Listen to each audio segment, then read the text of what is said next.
Madame, Monsieur, bienvenue dans ce journal. Aux grands mots, de grands remèdes, Kinshasa s'attaque à la recrudescence de la criminalité urbaine après la raclée réalisée par la police nationale congolaise. L'exécutif provincial annonce de nouvelles mesures, notamment l'installation des checkpoints et l'organisation des patrouilles mixtes pour endiguer le phénomène kidnapping. C'est ce qui ressort du Conseil provincial de sécurité ce mardi, sous la direction du gouverneur de la ville.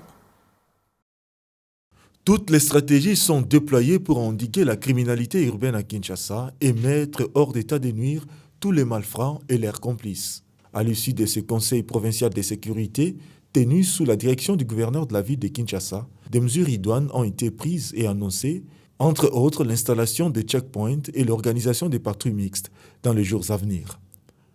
Face à la recrudescence de la criminalité urbaine dans la ville de Kinshasa, criminalité essentiellement caractérisée par des cas d'enlèvement, il s'est tenu ce 4 juillet 2023 une réunion du Conseil de sécurité présidée personnellement par son Excellence M. Jean-Tini Ngobila, gouverneur de province. Au cours de cette réunion, plusieurs stratégies ont été mises sur pied pour pouvoir éradiquer les différentes poches d'insécurité à travers la ville.